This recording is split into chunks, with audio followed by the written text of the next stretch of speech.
Are you curious? This is Angie Stewart from Mia Inner Light in YouTube and also in Kardec Radio.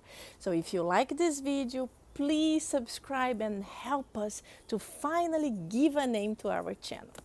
Today I'm going to talk about lucid dreams. What are lucid dreams? Is everybody possible? Everybody able to do it? And are any dangers on doing it? Let's talk about it. But if you want to know about dreams in general, I have done another video just about dreams. So please go there and you can get more information about different types of dreams. So, first of all, what are lucid dreams? They are the type of dreams that are extremely powerful.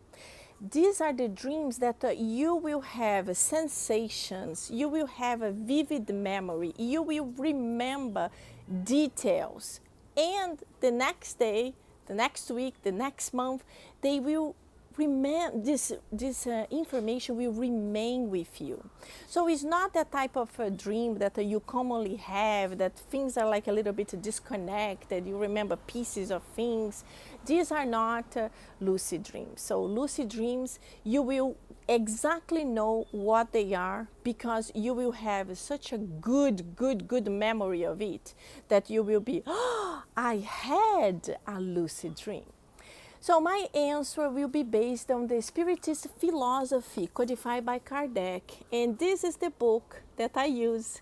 This is the book, the Spirit's book. And on chapter 8, from the question 400 to 418, Kardec talks about the emancipation of the soul. So this phenomena exactly is when we go to sleep, our physical body goes to sleep, and our spirit, our soul is awakened. And the physical body needs to sleep because it needs to recharge its batteries. But the spirit does not need it. The spirit will be free to explore.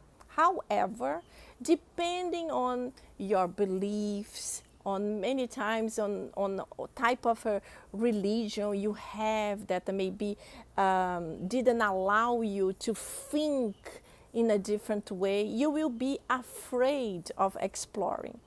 So you will wake up and instead of being able to travel, because exactly what happens, your soul, because the soul is connected with your physical body, your soul will be able to explore, will be able to travel, will be able to do a lot of things.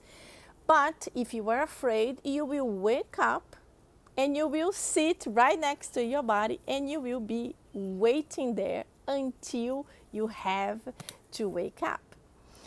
So let's suppose you are a little bit more open, more free to understand and to explore. So many things can happen.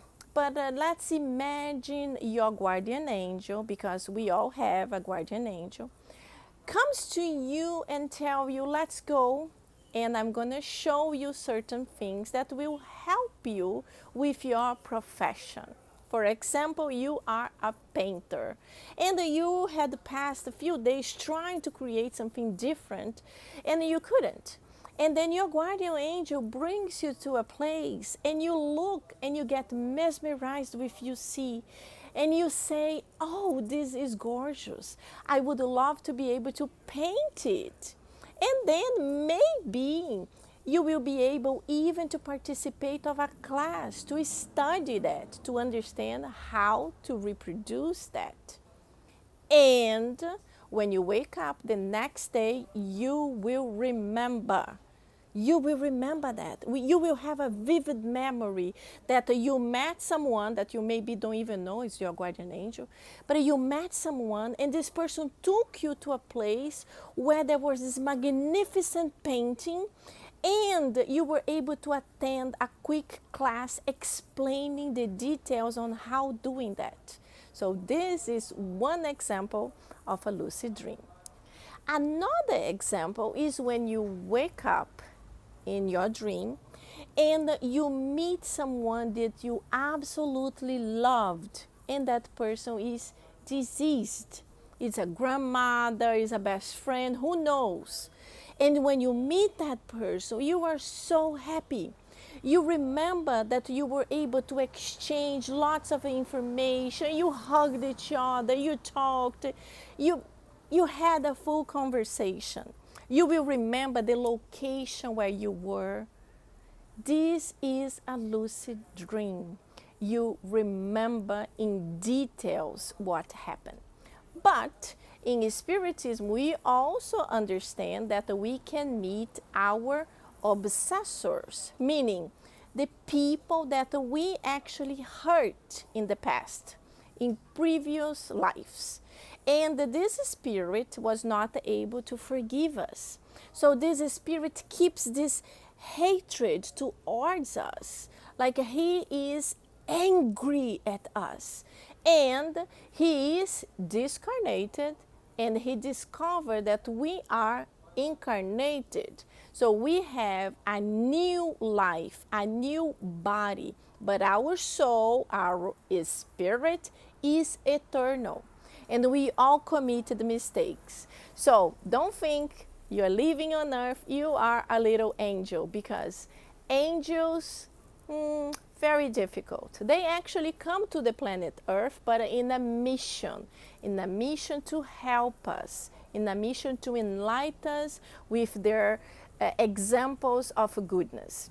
The majority of the population on the planet Earth are no angels, and we are all here because we have to go through tests and atonements. We will have to learn from the mistakes we did in the past. We will have to experience similar things and overcoming these difficulties. So coming back to our obsessor or our enemy from the past. This person will meet us and will demonstrate their anger, their hatred, and maybe even their physical brutality. You will have the full sensation that you are being strangled, or you will have the sensation that you are running desperate, trying to escape from that person that sometimes your mind even think is a monster. And you will wake up and you will remember. But you will think, I was in some kind of nightmare, some kind of terror movie. But I know this was also a very, very strong dream that you had the sensation. So this was a lucid dream with an obsessor, and it is possible. In the majority of the explanations you will find in the internet, you will find explanations saying, oh, lucid dreams are always wonderful, always marvelous. You travel, you do this, you can experience marvelous things. Yes, yes, yes. But in Spiritism, we also understand that you can be attracted to places and to persons that you have a strong affinity. And the strong affinities can be love or hatred. So the spirits hate you, but you also hate him or her. It's just that in this lifetime you don't remember, but this hatred connects you. So this is for you to be aware. So now, what can we do to have a lucid dream? So I know you just heard about obsessors and you're like, I don't want to have it. But there are many things you can do to protect yourself. So the first thing to protect yourself from having this kind of a negative lucid dreams would be able to pray, sincerely prayer, a prayer from your heart, asking God to help this spirit in need and help yourself, because you are in a new life, in a new opportunity, trying to avoid mistakes from the past. But that spirit needs love to understand how to forgive and to evolve. The other thing, it's very important for you to go to bed without watching TV, without your cell phone right there, because this will make it more difficult for you to have a lucid dream. The third item, is if you can practice some kind of meditation, relaxation, maybe even a visualization right before you go to bed, because this will already connect you with higher energies. The fourth thing is that you should really lay on bed before you are exhausted. Because if you're already exhausted, maybe it's already too late. But you lay in bed before exhausted and you start imagining you having a lucid dream. For example, you want to meet a loving member that's already discarnated. So start thinking about this person. Pray to God to grant you this opportunity. And who knows, it might happen. The fifth item I would tell you is to keep a journal. As soon as you wake up, right there, everything you remember. If you start doing these 5 items every day, you will be able to more and more and more have a lucid dream or this emancipation of your soul in a positive way. And remember, pray, pray, pray. Thank you.